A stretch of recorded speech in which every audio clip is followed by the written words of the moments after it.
Get in there. Come on. I had to get on and do a live because I'm going to savor this day. I'm going to savor this moment for a long, long time, Kev. We've had 3 matches in a row. We've had demolitions at St. James's Park to contend with. I remember us losing 4-0, I think, a couple of years ago, and my son was coming out of the ground saying, Dad, I support Villa, but do I not have to go to school on Monday? I've had to put up with that. And today, we have absolutely demolished Newcastle. I titled this, is it the best performance of the season? Let me know your thoughts, mate. I think it is, mate. I think it is. I think that second half against PSG, we've hit the ground running straight from that. Really, we've kind of kept it going. What I liked about it so much today was that, look, other than that great win early in Emery's reign, early-ish in Emery's reign, first year, where we obviously qualified for the Conference League and we'd had some bad results against Newcastle. We had a really confident, fantastic performance at home, didn't we? 3-0 win. But other than that, you look at the recent results. Obviously, they beat us quite badly last season at home. Shah obviously got a couple. There was obviously the result earlier this season. There was the big 5-1, obviously, we had when we got the Mings injury at the start of last season. Generally, they seem to have had our number. I know in recent years, in the last, say, 15, 20 years, we've done well at home. But, we haven't won the last one at home before today. And their results in the league as well. I mean, they beat Brentford, obviously top 8 rival at the time, probably, in the league 2-1. 3-0 away win at Leicester. Then they beat Man United 4-1. Then they beat Crystal Palace 5-0. So they're going 2-3-4-5. The next obvious score is 6. They are on the back of, look, they had a 5-0 win. It didn't sound like that to work that hard for it. We've gone toe-to-toe with arguably the best team in Europe. I know they've had a day less rest than us, and we've maybe got a slightly better squad, but I mean, that could have been 10 today. It could have been 10. We hit the woodwork 3 times. We had many of the chances. I just thought we were excellent. And you know what? It just says a lot, I think, about this team now, that against the most fancied team in Europe, we beat them the other night, and against arguably the form team in the Premier League. And they really are, I think they're second only to Liverpool in terms of points gained, and they've played less games than Liverpool. So I think they arguably could be like the best team on paper up until today. And we've absolutely demolished them. And 4-1, I think, for them is a flattering scoreline. 100%, mate. 100%. Well, we're going to get right into the performance. We're going to shout out numerous players. I think 1 to 11, maybe even 1 to 15 in terms of the players that came on as well. We have to give a shout out to everyone, I think, pretty much. But please do smash the like button, hit the subscribe button. We're getting very, very close to 5,500 subscribers. We're on the march to 6,000. So please do like and subscribe. And if you haven't already, check out my instant reaction because I really like my intro and that. So please do check that out. I had to have a bit of fun with it. But James is in the chat. Evening all, up the Villa. Hope you went for a run around the block in your Villa shirt, Rich. After that, up the Villa. Mate, I'll be wearing it with pride everywhere tomorrow. I wore it to the gym this morning. Someone was like, I can't believe you're wearing that. Aiden went to a party today, a kid's Easter party. He was wearing his Villa shirt. So don't worry, we've been rocking the Villa shirt everywhere today. Rich is in the house. Richie, yes, get in there. Deontay, happy for you and the Villa boys today, Rich. Superb.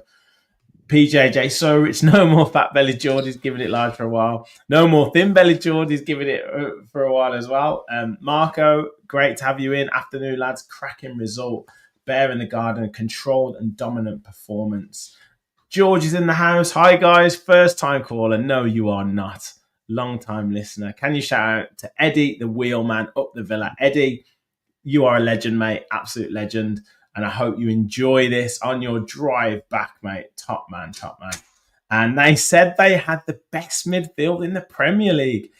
Let's start there, Kevin. Let's start there because we were talking, I think, all week. I think me and George did the match preview yesterday. But even before that, after the PSG game, you and I were chatting about Newcastle's midfield and how we needed to get into them physically. Boy, did Tielemans and Kamara turn up today. And McGinn. We know McGinn's going to do that. We know he's going to do that. But particularly Kamara, that they really showed what they can do in midfield today. Yeah, absolutely. Absolutely. I think if you look at that that song that we sing, we've got the greatest midfield in the world, and we leave McGinn out that song. If you've ever been around Villa Park and people have been singing that song and you hear a random voice in the background going, "And McGinn" at the end of the song, that's me. I always try and add him on, and I thought it was excellent again today. They are Guimaraes, Tonali, obviously Big Joe Linton, a real handful. But I think if you look at the way we played it, we didn't go through we weren't playing to their strengths too much. I think we were a lot more shrewd around what we did because they obviously were sniffing around to do that sort of high press and to nick the ball off us. And I just thought when we played them in that 3-0 win a couple of years back, we were full of energy. I've got real amazing memories of Dan Burn getting bodied by John McGinn, and like sticking his massive behind out and obviously using his physicality. And then in recent times against him, it seems like we've just been out battled. The physical battle's been too much for us. And I thought today we were pretty much first to everything. We just looked at it. When they got their goal back, I felt like it was really, really unfair. And then I had put a couple of crosses in after that, and I thought, it's not going to go one of those ways today, is it? But we were just constantly foot on the gas. It was just brilliant, and it was all epitomised by that midfield. The energy, we had to bring off Onana and Barkley as well into that midfield. The riches, the embarrassment of riches that we've got. But I think there's no surprise in our play as a team and our performances in this year particularly. And Boubacar Kamara, I just think is a huge, huge part of that, isn't he? He's pivotal to what we are doing. He just reads the game so well, and I could tell he was up for the game. I think literally, obviously, we scored after 35 seconds or whatever it was, but he won the first header, and that's so. It's just little things in games when I watch, having for whatever level coached, you can sometimes tell with mentality of players that you see that someone's up for it. So you can sometimes tell in the warm-up how players are reacting and how players might be. And then you can tell with like the first tackle or the first header, and he won the first header, and I thought, yes, he's up for the battle here. And that was really important. And yeah, just it was another part was you mentioned about Newcastle kind of wanting to do that high press. But I felt that because we got our tactics so right, we caught them out with like a long direct ball many times from Emi Martinez, to be honest. But also we were able to pass it around them, so they weren't quite pressing as intensely as they maybe could have done, because I think they were a little bit worried about getting done in behind. So they were kind of caught between two stones really in terms of like how to react. Do they press really intensely, or do they stand off? And they were. You can't be caught in no man's land because Villa, as was shown, absolutely punished them. Yeah, it was just a brilliant game plan by Unai, an absolute master plan, and I don't think it would have mattered whether Eddie Howe had been there or not. Although that'll probably be their excuse, won't it? The Newcastle fans, well, we didn't have the main man there. And obviously, all best wishes to Eddie Howe. I think he's a good guy. I think he's done a phenomenal job there. Obviously, winning a trophy, and they look like they're going to get Champions League as well. So, wish him a speedy recovery. But today, obviously, wasn't his team's day. No.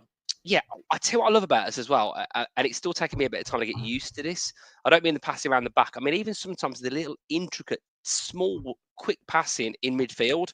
When I'm still thinking, no, you're not playing that pass there. Oh, you are? Oh, you got it back straight away. The intricacy and the efficacy of that style of play is unbelievable, because very rarely do we give it away. But you can be in a situation where you think, I'm looking at it thinking, where are we going to go here? And then all of a sudden, bang, bang, bang, we're away. Yeah. And it's just absolutely fantastic to see. And yeah, we were threats everywhere. There was long balls going over the top. I don't know if you saw some analysis from Sky, but loads of our play, like huge proportion of it was down the left-hand side. Oh yeah. Huge Matt. proportion. I mean, let's go into some of the performances, because we're already getting people commenting on certain players. I think we'll come to kind of the sort of big mentions later on when we talk about their goals as well. PJ said Kamara's our Rodri. Yes, definitely. Just ticks things over. And for him today, it was kind of a not an unassuming performance, but just win the ball, no fuss. But then as the game went on, he started to have attacks. He started to get forward. There was that one where he nearly threaded the ball through to Ollie Watkins. So, he's pretty much got the lot in terms of midfield. And obviously we've talked about maybe that physical side of it. And I hope this game will show that he can really compete physically now. But Kamara, yeah, I mean, he's just brilliant, isn't he? Yeah, tremendous. But mate, you could talk about everybody. Yeah, Absolutely everybody. And the crazy thing about our squad right now is that you got people like Ollie doing his interview afterwards, and I love the honesty of his interview. I don't think there was anything bad he said. I think he was really brutally frank about being disappointed not being in the team. But you could also see he kind of understood why he wasn't in the team, because of the players we've brought in. You're bringing on Marlon and Ramsey. Marlon, who scored like 3 games in a row. Ramsey, who's been a key player in our team in recent weeks and obviously recent years. Bringing on Onana, and he does what he does. Matson comes into the team and plays unbelievable today. It's just I can't understand what's going on. I just don't get it. Although, I will remind everybody that I did say Forest were catchable, and I will remind everybody that I did predict us to finish 3rd, and I was getting probably laughed at a few people a few weeks ago. But and I'm not saying it's going to happen, but just goes to show what a bit of momentum can do. Get your fitness back, and Carpe Diem, maybe, Kev. Is that what we? I'm all about Carpe in that DM, mate. It sees the day, but looking at the league table as well. Yeah, it's unbelievable. And it feels like we should be higher, but really, I'm looking at Arsenal now, thinking, hang on a minute, we're only 6 points off them. Well, you know what? Yeah, no. Look, we'll maybe talk a little bit about the City game coming up on Tuesday in a minute. Let's start at the end. Let's start with let's reverse it. You mentioned Onana. I mean, what a goal that was. What a finish. And, he started the season really well with goals. He started to come into the side. He's started a couple of games, had an impact, and he's come off the bench. And, brilliant goal today. And he's such a likeable guy as well. And if he can stay fit, we've got a hell of a player there, haven't we? Yeah, he is. I thought it was great at Everton. I remember when we played him it might be 3-4 years back, and we beat him like we always did at Villa Park. I remember thinking, he's a player. He is, that big lad. He's a real player. And then you obviously get to see that interview we did where my name's that's not my name. What the Rihanna quote basically? Yeah. Andre. My name's not Andre, mate. And then obviously he comes into the team, scores a couple of early goals, big fanfare, punch into the crowd, and then all of a sudden he's a waste of money, and that's what the narrative is out there. So it's great that he's come back in recent weeks. He's played a big part in stuff, and yeah, excellent finish, a real confident finish. Great finish for a big man, some would say, but he has got a good touch, and he is physical, and I think he's made a big difference when he's come into the team. The PSG game, he played a big part in that. He was great. Forest in the first half as well. He was really good. Yeah. So really good. Great to see. So encouraging. You've already said it. To bring players on in that midfield of the quality of Onana and Barkley is just something else. Obviously, further forward as well, bringing on someone like Ramsey. Greg in the chat said Ramsey coming on was perfect. He carried on the momentum and really caused a lot of problems. Again, on another day, we get 6 or 7. I mentioned about the subs against PSG, and I said, he should have made the subs at the time when we got the 2 goals back, because those players would have been buzzing to come on and would have continued that momentum. In this one, we obviously got the second, and he made the subs straight away, and they wanted to come on and make an impact in that game, and that's exactly what they did. And look, it's no surprise that that's what happened. But obviously Unai Emery, he's a mastermind at the substitutions, so can't complain at all. Luke says midfield battle was vital today. We were a better football team than them. We didn't let them bully us. They didn't cheat the ref with simulations with their crowd. P.S. That's a red for last man all day. Adamski said, I thought Asensio was starting to channel his inner Buendia. Richard said, James, Unai Emery man management is next level. He's got all of these guys playing at a high level. It's awesome. Up the mighty Villa. Man with the golden gun up the Villa lads. That should put to bed who has the best midfield. Gary, Newcastle fans, we were tired. Bad day at the office. BS, you were hammered, and fair play to Trippier with his honesty. Luke, buzzing for Rich. Go out in your shirt tomorrow with pride. Oh, yes, absolutely. James, Richard, it's fantastic to see the job Unai is doing. I mean, so many questions, so many comments coming in, people. Villaman Cloudy, get in there, lads. King of the Tyne tonight. You are, Rich. Get in. The city is yours, lol. All the Geordies can't say boo to a goose to you tonight. Lovely. Jublu. Bongo, yes. I think I need an apology when I said 7-1 yesterday. If a few chances were taken, it would have been 9-1, mate. I take everything back. You were brilliant. Shout out to Scotty as well for the $4.99 super sticker. Top man, mate. Thank you very much for your support.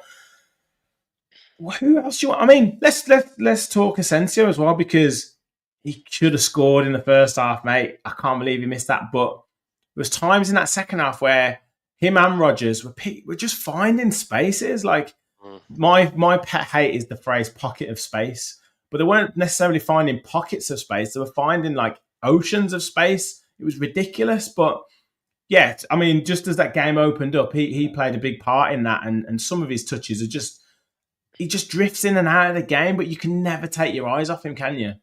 Yeah, I mean, let's call it what it is, right? After an unbelievable start to his Villa career and scoring loads of goals, he's fluffed his lines lately a little bit, hasn't he? He has, Missed a couple of penalties, obviously, which was a big surprise to do 2 in a game. Then obviously missed a big chance against PSG.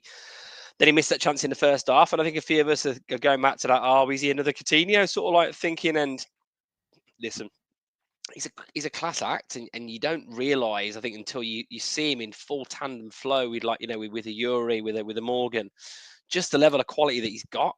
Little flicks around corners, just quick passing, and he does seem to be. I don't think I've ever seen a player at Villa as good as he is at getting into space and finding that, as you like to say, pocket of space.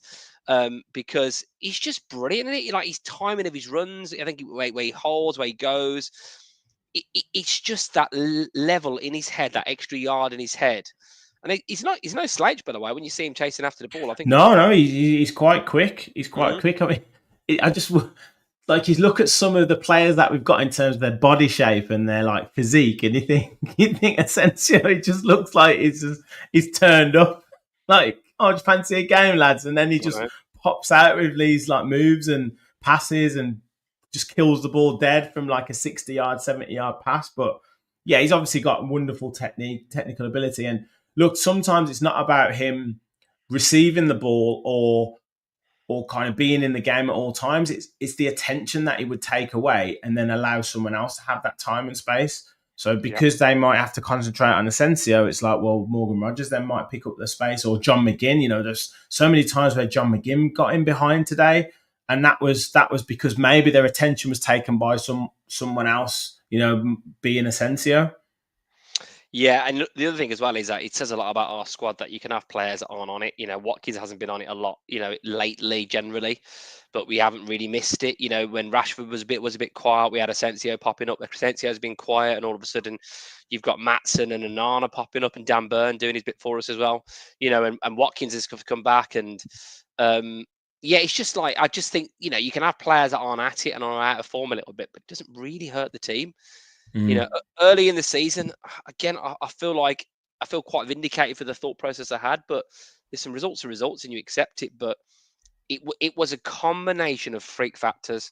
It was like injuries galore in defense, and then it was like missing more chances than we normally would in attack, and XG, got teams scoring their first goals. And I actually think that, really, I know the results are the results and the points are the points, and the league position doesn't lie, but I think we're very, very unlucky to not be even higher up the league. And the level of performance from this team, whilst fighting on 2 serious, most important cups out there front, is absolutely tremendous. And look, we keep getting these big tasks set for us. Other than that PSG away defeat, which, look, for want of repeating it for the millionth time, but they were phenomenal that night. Yeah. All-round performance. We've beat all and sundry. And Yeah. whether it's, a Brighton and a Brentford in terms of your top 8 rivals, well, then it's your top 4 rivals in Forest. And I know that they were on at us in the second half quite a bit, but we made 8 changes in that game. Then it's the most informed team probably in Europe, and we've absolutely demolished them. Bring on Manchester City, I say, right now, because I really think this would be the most confident we'll ever have been going to play them. And I've got a really good feeling about that game. I've got a really good feeling that we're going to be adding another 3 points to that and going, hang on a minute, what's going on here? Yeah. Well, we couldn't be going into it in better form. Before I get on to maybe the top 3 performers today, Konsa and Mings again. I mean, Tyrone Mings just comes in without any fuss. Premier League game against Isak, the best striker in the league at the moment. Wins headers, towering headers against Dan Burn in that offset pieces. And Ezri Konsa, just doesn't let him have a kick really all game. Maybe 1 or 2 little lapses when the ball comes across the box. But again, the Mings Konsa combination at the back, it's been going for 5 years now, mate, and it's still going strong. Yeah, that combination played with Borja Baston and Danny Drinkwater. and Mbwana Samata. So, you see how far we've come. And Bjorn Engels, he was brilliant at first, but you know what I'm saying. Like that's been with the right since that amazing day at the London Stadium where we stayed up, didn't we? After Grealish scored at both ends. To think that the level that they're now playing at, and Mings particularly with his injury issues as well. I think I'm right in saying this, that I think Torres was just left out of the squad. I mean, maybe. Well, I think he was. I remember Unai saying he's got everyone fit and he had to make some tough decisions. And I think he was thought, well, maybe I'm going to play Torres on Tuesday night, so I'm playing Mings. Was Dino on the bench?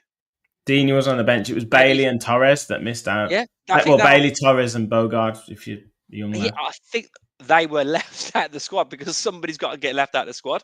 I remember us talking about this on a pod, probably back end of the autumn, right? Saying when everyone's fit, we're going to have some horrible decisions about top players that aren't going to play. And let's look at it as well, Rich. Like, we are getting our subs every single game making an impact. Someone said it in the comments, have we got the best squad? Well, I don't think we've got the best team because obviously we're not top of the league. And I think Arsenal, when they're on it, as they've seen against Real Madrid, are fantastic. And Liverpool are being so consistent this season. Bongo said this is a controversial comment, but do we have the best squad? I think team in the league. I think there's an argument we've got the best squad in the league. I think there genuinely is a really strong argument for it. Because, we made 8 changes against the team in 3rd in the league and we won.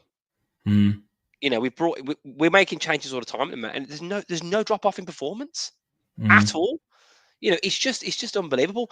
We lack the consistency, and I think we've lacked the belief a little bit. I think at times there's been a little bit of imposter syndrome, particularly early in the season. And you're seeing that belief coming back now a little bit. We finished 4th, right? But let's not forget that we clung on right at the end. It was only because Spurs were being really Spursy. We were both being Spursy, Villa and Spurs at the end of last season, and luckily we were a bit less. We were a bit less Spursy than Spurs were. It's obvious because we're not Spurs, but and then we went into this season. We had an iffy start. We kept going behind, and luckily it was against Wolves and Everton, so we still got the points and. Missed a couple of chances against Arsenal. They made a few bad defeats, but then the Champions League kept us going. But then we'd get ahead of steam up, and then we'd lose to the Wolves or we'd lose to a Forest. And I still think there was a little bit of a, can we do this? Are we good enough? And I think that's obviously why Unai made the signings in January. But now the confidence is clearly through the roof. I don't care who we played. I only think playing as well as this, if Asensio had scored that chance, I genuinely would be thinking we could have won the Champions League. And when I said it 2 or 3 weeks ago, I had a feeling we were going to win it. Like, I can't see anybody in Europe on our day us not being able to beat. And it's just... Well, that win as well gave the players a bit of inspiration of like, look, we want more of this. We want more taste of this and that. I said on the Loaded Mag last night when I was on with him, I said, look, the narrative is written, right? If Villa get beaten off Newcastle, it would be, oh, they put so much into that Champions League game against PSG and they were tired and everything like that. But if we won, it would be like, oh, we've taken the inspiration from that and we've carried it on. And I think it's more emphatic than that because we've absolutely dominated Newcastle today. We've dominated the team that was won 6 in a row in the league, were potentially could have gone a point behind Arsenal today and would be thinking, right, we can get runners up in the league today. We've absolutely dominated and demolished them. So it's more than the inspiration from the game on Tuesday. It's just an absolutely annihilation of a performance. Rich, of the last 11 games since we lost to Palace, right? And again, that VAR decision was a disgrace that night when we could have been 2-1 up. Of the last 11 games, other than the PSG defeat in Paris, we've won all 10 of the other ones. Yeah, absolutely. It's crazy. Wins out of 11. What a time in the season to do it. Yeah, it's even like before that Palace game. I think if you go back, I think it's something like 2 defeats in 18 games or something. Yeah, well, absolutely. Something stupid like that. Before the Palace game, we beat Chelsea just before that. We got that great draw at Liverpool. Classic, we drew against Ipswich at home against 10 men, and then then you go back to Feb, aren't you? We beat Tottenham in the cup, and then we lost to Wolves. First of Feb, we lost to Wolves 2-0. Right? Can you believe what we are middle of April? And look, let me ask all Villa fans watching this: when that defeat at Wolves, Marlon's goal obviously was unfairly, overturned. VAR for that ridiculous infringement by Rodgers apparently. I'll ask everyone now, how are you feeling, honestly? Because after that 1st of Feb, bear in mind you're getting towards the end of the season. I'm thinking this top 6, top 7 is going to be a struggle. It's really going to be a struggle. So the turn of form since then, one Crystal Palace aberration to one side. I mean, it's just been phenomenal form. And you look at where we're at now. You look at the games we've got coming up. You've got City, obviously away, which we're not going to be complacent. I think Aston Villa fans, all of us, are not complacent. But then after that, we've got a massive game 4 days after that in the FA Cup semi, and then you've got a home game against Fulham, an away game against Bournemouth, a home game against Spurs, a away game against Man United. I mean, at the moment, I fancy us to get a minimum of 13 points out of the last 15 available, and I'm saying that not getting carried away. We've won 10 out of 11 games. Yeah, the only thing I would say is Newcastle are on a run of 6 wins in a row or whatever it was, or 5 wins in a row, and it is very difficult to keep that momentum going. It is very difficult, but look, we've got the squad to be able to do it. Newcastle have come into that picking the same team 5 or 6 games in a row. Exactly. I don't care who you are; it takes its toll. We've got the squad. Also, I've got to jump. Also, the reason why their run came to an end because they played us. Yeah, well, yeah, absolutely. Well, yeah. I think if they were playing a Fulham, a Man United, a Spurs, I don't think that would be ending. No, that's true. Scotty says Tyrone is twice the defender Powys. Sorry, but his passing range isn't as good. I want defenders first. Sorry for me. Yeah, Tyrone was defensively great and no way he's losing duels. He's a monster. Donovan says it's Villa, mate. We're massive. Absolutely. Please don't underestimate Palace, though, says Gary. We need to win the FA Cup 100%. Yep. Rich says we have the belief in our ability and the tactics of Unai Emery. I love Tyrone even when people doubt him, says Scotty. Yep. 100%. Patty, what a thrashing of NUFC. Great midfield dominance. Great evening for all. What a win. 100%. Rich, 18 unbeaten at home, Villa Park. It is an absolute fortress. Mr. Green, Tielemans is the best midfielder in the world. Put a pin in that. We'll come back to that in a second. Absolutely. And as Rich says there, come on, people, hit that like button. Please do smash the like button and hit the subscribe button. Help us continue to grow on the road to 6,000. Keep your comments flowing in as well. And if you want to donate to the channel and want to become a member, click the join button, click the donate button, anything you want to support the channel.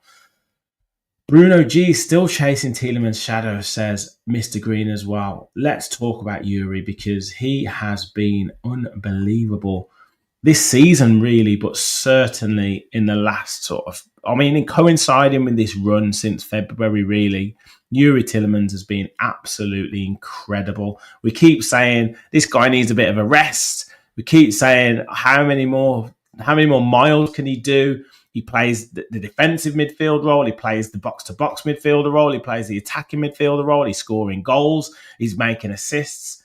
Is there anything that this guy can't do? He's been absolutely tremendous after a slow start to his Villa career. There was even a few comments, wasn't there, to the national team manager, and we're talking probably October that season. We're thinking, oh God, where's this going with Tielemans? Is he, as everyone said he was, fat and over the hill? All the Leicester fans saying you can have him. As you know, Richard, as a lot of our listeners know, was a huge fan of Douglas Luiz. Probably my favourite Villa player last season, particularly in the first half of the season. I just loved everything about him. I haven't missed him once this season. I haven't, other than a little shimmy by the corner flag, maybe, and when he was doing the ole oles when we beat so we beat Wolves last season, wasn't it? That was just fantastic when there was that delay due to the technical fault for the officials. Other than that, I haven't missed him, and I love him. And that's because of the consistency and the quality of Yuri Tielemans, and he's getting talked about more and more in the media now. His levels and the amount of games he's played and the levels of his performances are just astounding me. I think he's been playing top flight football since he's been 16. It's like he's made of like metal. He's like a bionic man. It's just unbelievable, and I'm just so thankful for our scouting team, because I've got to be honest, when he was linked with, I think 2 or 3 years back, with like moves to Arsenal and stuff, I thought after that season at Leicester, his stock had fallen so much. Clearly, he's not the player that he once was. Maybe he's burnt out because he's played so many minutes for 10 years. Wow, we have got an absolute star on our hands, and I think you could argue at the moment, possibly he's the most consistent player in his position, and therefore, why would he not be the best midfielder in the world? I mean, who's better than him right now? It's crazy. It's crazy. Massive shout out to Patty for the $9.99 super Thanks, sticker. Patty. Absolutely amazing. Thank you so much for your support of the channel. I mean, Yuri is just incredible. I mean, lots of people saying Luiz who. How does he keep doing it? Like, in terms of just the engine that he's got, mate, it's crazy. And someone put a comment on before about our midfield, and we keep saying this, but Boubacar Kamara, free transfer. Yuri Tielemans, free transfer. John McGinn, 2.5 million. And someone said that Newcastle's midfield was well over 100 million, and that's not a slight on the quality of their players, but our midfield for 2.5 million is just unbelievable business. Well, you can add 2 more to that. You can add Jacob Ramsey for 0. And you can I was just thinking the 3 against the 3, but obviously. Ross Barkley for 5. So there's 7.5 million for 5 players. So do the maths on that, like 1.5 million each average. And Amadou Onana was he 5.0 million, was he? Or was he? No, he was 50, wasn't he? Yeah. I mean, it is crazy to think, isn't it? But yeah, you're absolutely right. Those 3, phenomenal value, and they're all experienced now. Kamara's obviously got a few more years left in the tank than the other 2, but McGinn's another great one we've talked about before, but we spoke about the other night after the PSG game. But he's levels. You think he's out him, you think he's not quite maybe good enough for where we're getting to, and then he just keeps on producing it. And if you notice now, he's getting his minutes managed a bit more. He seems to come off a bit earlier in games. Yeah. And, I love that he runs back to Emmy and gives it to Emmy, and it's like, give us 65 minutes of everything, John, and then we'll bring on the cavalry sort of thing. Yeah, and you actually need that. He must be saying, listen, I've got so many great players that really you're not going to play 90 minutes anymore. So you might as well just don't conserve your energy to the back end of the second half. Just give it everything for an hour and a bit, because you'll be coming off. Fantastic. Scotty, Newcastle's definitely isn't better. James, I wouldn't swap our midfielders for Newcastle. No, James has said he would. I think he means wouldn't. I think he means wouldn't. James, can you clarify? You've got to clarify that, though. You've got to clarify that. Yeah, And apparently, you've just assumed that's what he meant, but he might not yeah, have meant. I've assumed it. Mr. Green, I wouldn't swap Tielemans for Newcastle's entire midfield. Yes, and Adamski, even Matty Cash has been great. We all forget him. Yeah. Can I just I have think, have a word for Matty Cash as well? Sorry. yeah. Hugely criticised at times. Not good enough. Not good enough. Not good enough. I think he's been excellent lately. I think he's been really good. And we'll obviously come on to Ollie shortly. But Cash lately, in terms of some absolute. All right, James, we believe you. Don't worry. Changed your mind now, James, haven't you? No, only joking. Yeah, we know what you meant. Cash is the one player I think a lot of us were like, oh God, and I still do think we'll probably will upgrade him. I still do think there will be a top player coming in if we keep doing what we're doing and get Champions League again. But we just got to give him huge credit. A Championship winger coming to Villa again with us from the early days of the Premier League years. I think he's been excellent lately. So yeah, big shout out to him. Yeah. I mean, he's always good. As I've said before, when you give him a specific task to do, like stop this attacking winger from playing, don't worry too much about your attacking capabilities in this game today.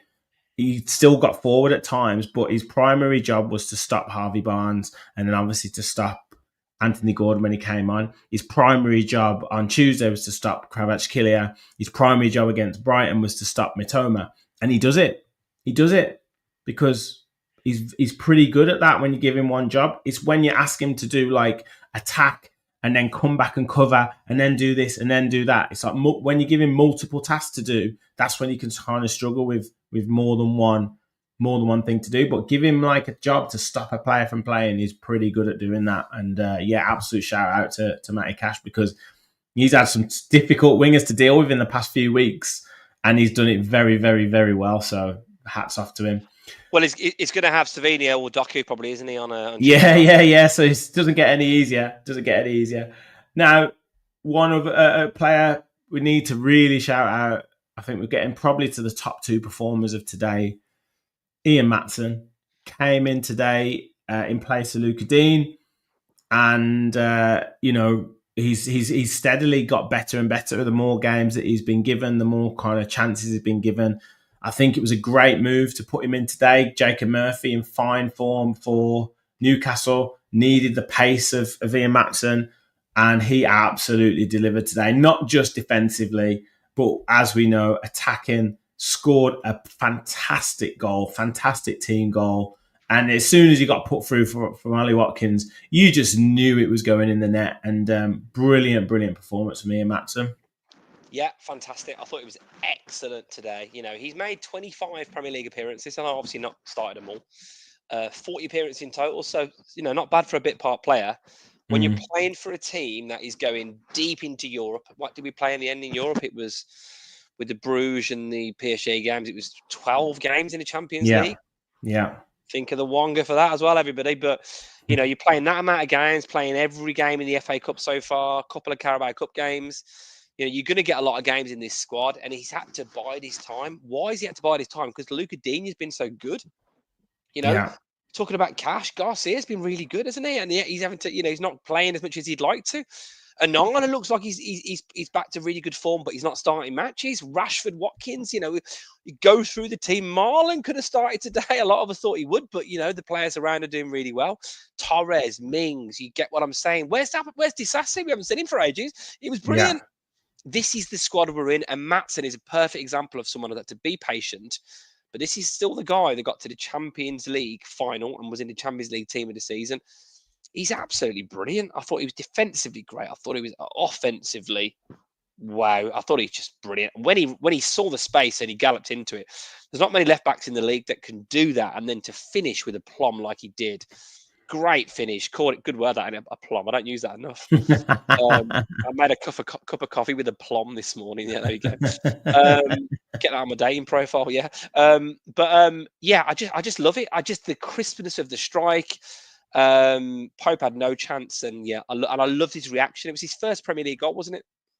Yeah. And it was, you wouldn't have thought so, would you? It was just finished like beautiful finish. Scotty says Matson is a goal threat we haven't had since Staunton.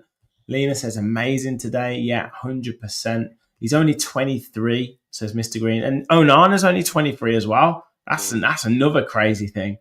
Gary says Matson stays in now, not as good at defence as Dini, but wow, great today. Be interesting to see what he does on Tuesday against Man City, whether he keeps Matson in or whether he goes back to Luka Dean, maybe a bit more, I don't know, a bit more solid. But as I say, Matson was excellent in defence today. Yeah, the American villain says Matson's skills to the flick to keep the ball. That, me and Aidan were sitting there going, oh my word, this is exhibition stuff when he just chipped it over I don't know who it was who was running onto him and he like backspin back into his path. That was just amazing. Yeah, amazing. Yeah. The squad. I mean, we saw it with Forest, right? We feasibly could play against Man City, Martinez, Ovs. You could play Garcia, Digne, Torres, and Disassi, and I'd be happy. Yeah. I'd be. You could bring in Onana and Barkley. Play, I don't know, Asensio or McGinn or Rodgers or whoever in front of them. Marlon. Marlon on the right, play Ramsey on the left. I mean, I'm happy. I think we can beat Man City with that team. Yeah. He changed the whole, like you said before, he changed the whole back four against Forest. He did. It was Garcia, Disassi, Mings, and Matson. Yeah. The thing is, let me ask. He's going to have Robin Olsen in goal next. Yeah, well, I don't know about that far. No, Unai, I'll play him on right wing ahead of Bailey. Yeah. Here's a question for you, Richard, and here's a question for everyone in the chat as well. So, look, my priority is FA Cup, right? But in terms of Villa, the season, which of these two games do you think are most important that's coming up? It's a tricky question, isn't it? Because does he prioritise the Man City game because it almost, well, not guarantees, but it gives you a phenomenal chance to top four, definitely top five, or do you prioritise the team for the Palace game, or does he have such an unbelievable embarrassment of riches that he can prioritise both? I think it's the latter. I honestly think it's like you just name the team that he could play in either game, and you'd be confident that would win. The players are also in such a groove at the moment that they want to play every game. Like today, I kind of thought that he might make more changes, but he made 4 changes, and they still were fresh. You've said yourself, like, McGinn, give us what you can for 60, 65 minutes and we'll take you off. There's so many options that you can utilize. I mean, Tielemans and Rodgers are generally the ones that play all game. You know, he's even rested Konsa for certain games. So he's got so many options at the moment that he can really go for both. And I watched the Everton Man City game today, and they ground it out right at the end, but they weren't moving the ball with any speed. They looked like they kind of had run out of ideas, really. And if Everton had a bit more ruthlessness going forward and were a bit more sort of brave, they could have won. They could have won that game today. So yeah, I'd have no inkling to say he should go for this one or go for that one. It's going to be a difficult game on Tuesday. It's going to be a difficult game next Saturday, right? You have to go in and respect your opponent, and we could get beat on Tuesday. What this does, though, is because we've got such a great result today, you know, I was kind of wary that if we lost both these games, that kind of puts top 5 out of the question. If form goes as it would in terms of, you know, where people would expect wins to come or not to come, but because we've won today, we can go into that game on Tuesday with such momentum and such enjoyment of the occasion and the game that the players should just take it in their stride. I think we go into that game as favourites, and it's a ground we've got a terrible record at, and they are in much better form. But and I say that again, not because I'm getting carried away with it. I mean, if I looked at the City team earlier because I was just interested to see. They've got Nunez at right back, Diaz, Gvardiol, obviously decent. You know, Gvardiol hasn't played there a lot. O'Reilly at left back, looks like a good talent. Gonzalez, newish to the league. You got Gundogan, who's not what he was. Bernardo Silva is not what he was. De Bruyne, not what he was. Then Savinho and Marmoush. You're bringing on Kovacic, Doku, and Akanji. I mean, I look at our team. I look at that team. I would rather have our team, and I'd rather have our squad than the team that won 4 consecutive Premier Leagues.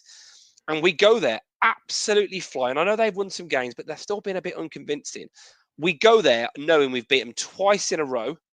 at home, and we did basically throw the game last year to preserve the legs, didn't we? Because that was a decision, obviously, Unai made loads of changes. Convincingly beat him at home in the last 2 games. And we know we can beat PSG. We know we can beat, Newcastle, the level of performance they've been putting in. But no, not just level of performance. They've been unbelievable away from home as well, Newcastle. We have to remember that fact. I think we go to Man City. I think we're favourites for the game. And I know you can't be complacent. I know they're a quality side. I know they could easily beat us. But I think we will be so up for that game. And if we win that game against Man City, look, Newcastle have got Ipswich, right? So you'd expect them to turn that back on and likely to get 3 points to get themselves on 62 points. But we beat Man City, we'll be on 60 points, 2 points ahead of them. What an unbelievable motivation that is for the players to know if you win this one-off game, Forest have got Spurs away, they could easily lose that, easily. All of a sudden, with a win against City, you're on 60 points. You're 3 points ahead of Forest, 2 points ahead of Man City. And if Newcastle win, you're 2 points behind them. I mean, wow. It's just, it's absolutely frightening, isn't it? And all we need is an Ipswich win at home to Arsenal tomorrow for me to start thinking we can finish second. But like we are now, it's so concertinaed.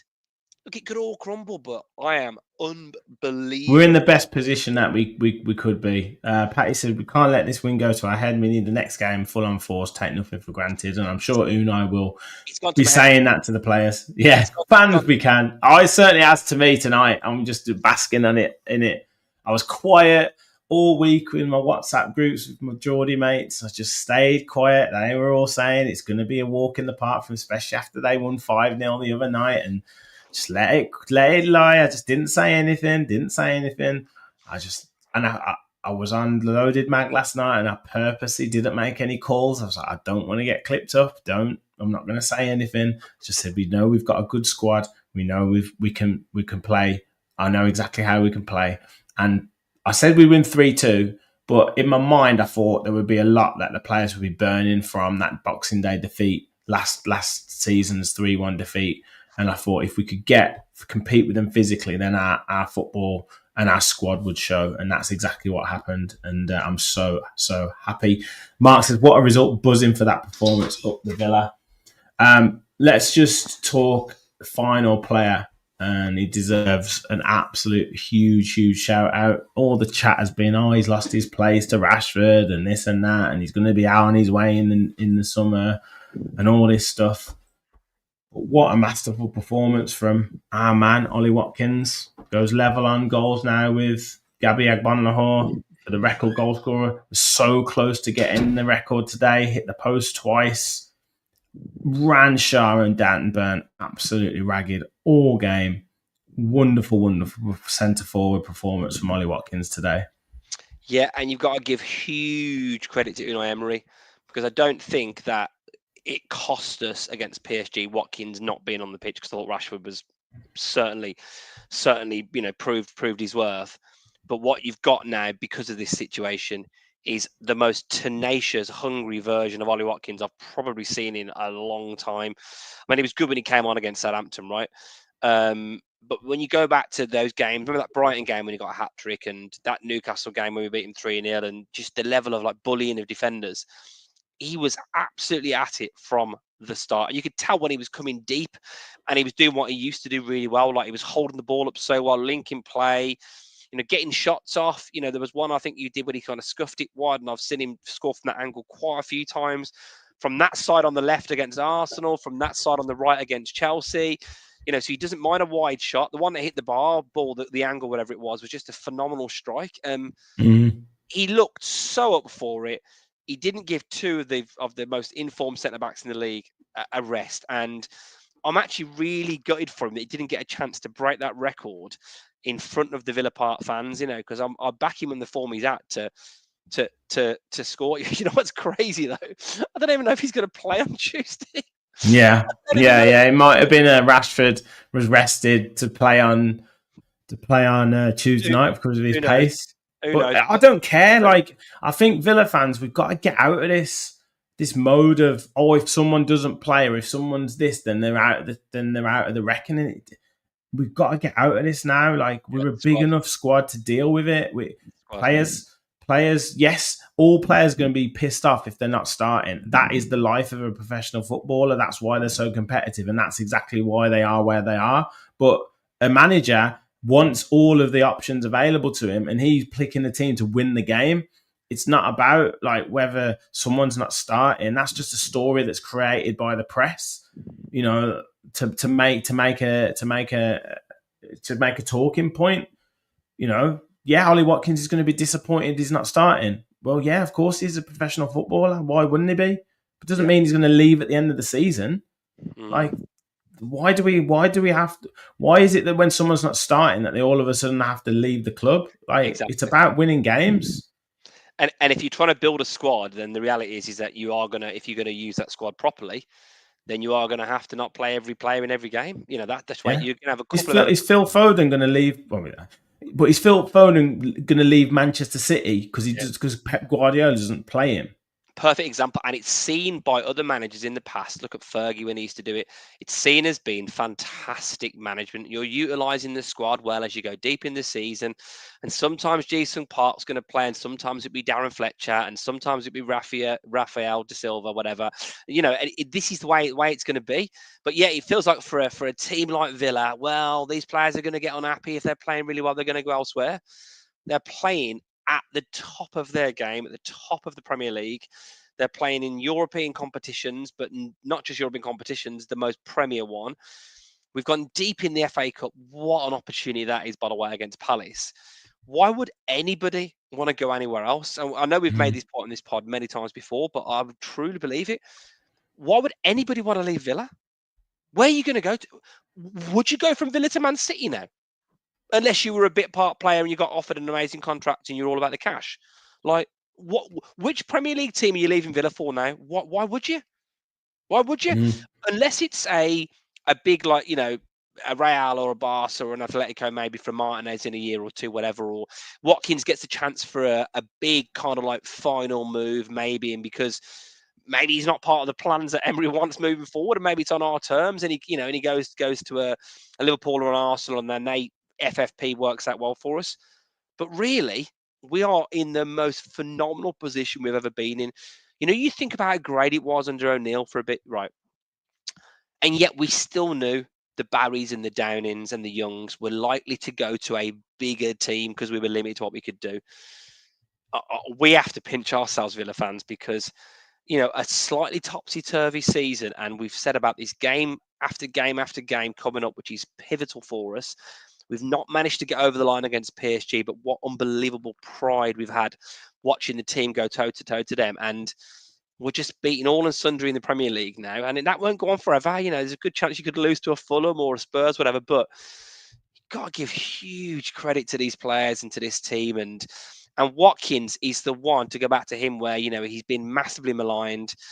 You know, is he good enough? He keeps missing chances. Huge goal against Southampton to get it going. Is that 15 Premier League goals now as well? I think it is, yeah, I think it is, and it's just a fantastic performance today. And an assist really, as well. Yeah, he really set the tone today, didn't he, Ollie Watkins? He really did. Yeah, absolutely. He was tremendous and did probably get my man of the match. I think Matson probably pushed him a close second, but I think Watkins, just for like you said, setting the tone. And it's so important when strikers hold the ball up and allow you to get forward, because if the ball keeps coming back, it gets more and more difficult. But yeah, he was great.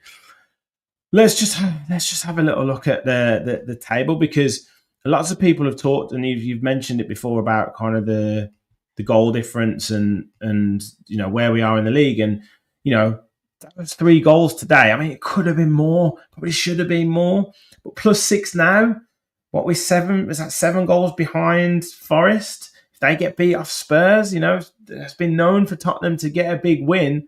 All of a sudden, that doesn't look like a huge goal difference, you know, gap. And if we continue to win, you know, we could be talking back into double figures in terms of the goal difference now. And all of a sudden, that's kind of evaporated that advantage that all these teams, you know, fighting for the top 5, had over us. Yeah, well, this is the thing about it being so tight. The goal difference actually might come into it, which is the disappointing thing. But I also think, the great thing we've had is we've been playing teams around us, haven't we? If you look at that table, right? If you go back to even to the sort of start of Feb, we've had to play Chelsea. So We've just got put the table back on. Yeah, we've had to play Chelsea just below us. We obviously beat. We played Brighton, who were right next to us. They've dropped off, and we beat them.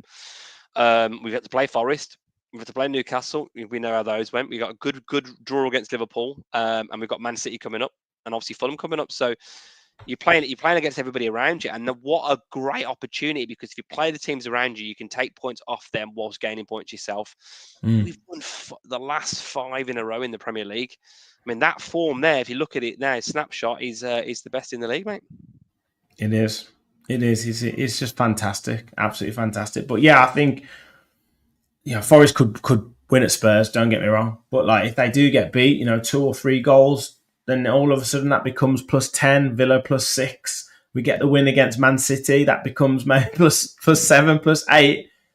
That's been wiped out. Chelsea lose a couple of games. That goal difference is all of a sudden dropped down as well. It could be caught back up. Absolutely caught back up. So I'm just so buzzing. I am so buzzing at what a performance it was today. I mean, I can't believe it. I was jumping around the house, shouting around the house. It was crazy. And go on. I was just going to say, do you know what I love about this team as well? Do you remember when I think it was a Brentford game when we scored that second goal literally straight after the first, and it was disallowed, remember? And we were just saying, like, just how with the momentum's there, with foot on the throat, we keep it going. PSG, like 2 quick goals, all of a sudden we've taken the game away from them, really, and they were clinging on. And it's just a shame we couldn't get the extra one, take it to extra time. Newcastle today, I'm thinking, 2-1, brilliant, fantastic. Next thing you know, it's 3-1. The next thing you know, it's 4-1. I'm like, what the hell? Like, this game is gone. It's over. Like, the level of performance and the confidence and the ability for this team to sniff blood and then to capitalize on it is absolutely tremendous. This is not a team going to Man City now that's going to be trying to cling on to a backs against the wall, like performance and get a 1-0 win. This is a team that could get a Man City and could turn them over by a couple of goals. Yeah, absolutely. And I'm going to be there. So if anyone's going to be there, I'm there with my kids as well. So give me a high. It's going to be. I mean, I'm delighted now. I mean, I'm really hoping for a phenomenal performance as well, because what a memory that could be. Oh mate, it'd be incredible. We haven't got a great record there either. So your kids could be the lucky charm, mate. Could be the lucky charm. Rich said we need Ollie some games. He's unplayable. Kevin said every fan doing permutations. We can only do what we can. Keep winning. Pressure. 100%. And James agrees. All we could do is keep winning. Keep the faith. Mark says, imagine how I felt Richard was there. I end up several rows in front. Mate, the scenes would have been incredible. The limbs would have been incredible as well. Teams are genuinely scared of Villa. If Man United win the Europa Cup, they will be in the Champions League. I know, mate. I can't believe that they'll S-house it. It's crazy. It's crazy. But, we just have to concentrate on ourselves. There's some good teams left in that competition. Yeah. Athletic Bilbao win it, I reckon. Yeah. Kev, I think that's us for tonight, mate. I'm going to go and bask in the glory of watching Match of the Day. I'm going to be watching the Newcastle fans' tears on YouTube. I'm going to keep watching all the Villa content out there, so I suggest you do the same. Everyone, make sure you hit the like button on your way out, hit the subscribe button, and we'll be back with talking tactics, match preview for Man City, hopefully a successful match reaction to Man City as well. So make sure you stay tuned to the channel. Have a great Easter, everyone. That win has probably made that chocolate and the Easter eggs taste that even sweeter tomorrow. So please do have a great one. Thank you all for watching. And as always, remember, we all follow the Villa. Come on.